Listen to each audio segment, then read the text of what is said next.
भाई जो गुरु वचन पे डट गे, कट गे फंद 84 के।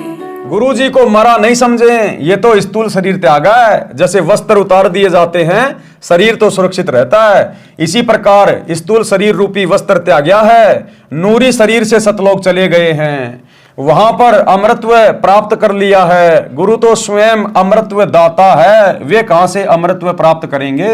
ये हमारी परीक्षा है। कभी भी मत सोच लेना कि हमारे गुरुजी सतलोक गए, हमारे गुरुजी का मोक्ष हो गया। मुंह से भी ये शब्द मत बोल देना जो यहां लिखे गए हैं कि वहां पर गुरुजी ने अमृतत्व प्राप्त कर लिया। तो क्या पहले गुरुजी जन्म और मरण में थे?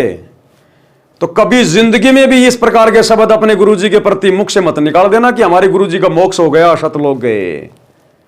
नहीं तो उसी समय आप भक्ति से नीचे गिर जाओगे, क्योंकि आपने गुरु को मानुष मान रखा है।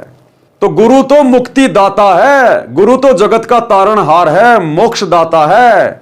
और मोक्ष वही दिला सकता जो स्वयं मुक्त हो। और मुक्त भाई इस पूरी सृष्टि में केवल एक ही है, ये बंदी छोड़ सतगुरु रामपाल जी भगवान, ये कबीर परमात्मा आपका इंतजार कर रहे हैं। आप जी को भी तो जाना है, बिना मरे यानी स्थूल शरीर त्यागे सतलोक जाया नहीं जा सकता। ये तो शिष्यों को भी त्यागना है। फिर गुरु जी के शरीर त्यागने का शोक न करके यानी दुख न मना के उनके द्वारा बताई गई साधना करें तथा मर्यादा का पालन करते हुए अपना जीवन सफल बनाएं। गुरुदेव सतलोक में बैठकर आपको देख रहा होता है। गुरु जी के संसार छोड़कर जाने के पश्चात अन्य को गुरु रूप में नहीं देखना। अन्य को गुरु रूप में देखना दो प्रकार से होगा। एक तो उस गुरु को छोड़कर यानी अपने गुरु जी को छोड़कर किसी और को गुरु धारण कर लेना, और एक गुरु के सतलोक जाने के बाद अपने गुरु जी की बातों को कम, जैसे वर्तमान में गुरुजी के जेल जाने के बाद संगत इन आश्रमों से जुड़कर गुरुजी के सत्संगों को कम महत्व दे रही है, गुरुजी के ज्ञान को कम महत्व दे रही है, गुरुजी की आज्ञाओं को कम महत्व दे रही है, और गुरुजी के परिवार की और कोऑर्डिनेटरों की बातों को ज्यादा महत्व दे रही है। आंख बंद करके उनके हर आदेश की पालना कर रही है। तो यह होता है अपने गुरुजी के अलावा किसी और की आज्ञा मानना, किसी और को महत्व देना।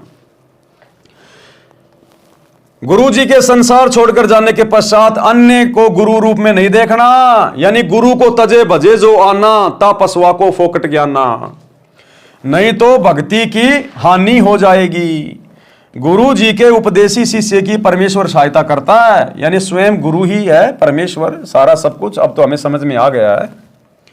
शिष्य को गुरु जी के बताए नाम जाप तथा दान धर्म करने में कभी आलस नहीं करना चाहिए। जैसे सूर्य दूर आकाश से सबको उष्णता प्रकाश प्रदान करता है, सबको अपने साथ दिखाई देता है, इसी प्रकार गुरु जी कहीं पर भी बैठा है वहीं से अपने भक्तों पर कृपा करता है। गुरु जी को समीप तथा दृष्टा जानकर सब विषय विकारों को करने में शर्म करके परहेज करें। देखो भाई और बहनों, पॉइंट पे पॉइंट है, पॉइंट पे पॉइंट है। क्या कह रहे हैं? इसी प्रकार गुरु जी कहीं पर भी बैठा है वहीं से अपने भक्तों पर कृपा करता है। और वर्तमान में गुरु जी बैठे हिसार जेल में, और यहां क्या लिख रखा है कि जहां गुरु जी बैठा, कहीं भी बैठा है वहीं से बैठकर अपने भक्तों पे वो कृपा करता है। तो बताओ फिर हम अपने गुरु जी की कृपा लेने के लिए इन फर्जी आश्रमों में क्यों धक्के खाएं, जब गुरु जी खुद कह रहे हैं कि गुरु जहां भी बैठा वहीं से अपने भक्तों पे वो कृपा करता है। तो गुरु जी बैठे हिसार जेल में और संगत धक्के खा रही इन फर्जी आश्रमों में, तो ये तो मूर्खता हो गई ना। आप सही भक्ति करो, गुरु को परमात्मा मानो, मर्यादा में रहो। गुरु चाहे कहीं भी बैठा है वहीं से आपके ऊपर कृपा करेगा। तो इसलिए हम सत्सेवक गुरु की गैर हाजिरी में इन फर्जी आश्रमों में कहीं धक्के नहीं खाते।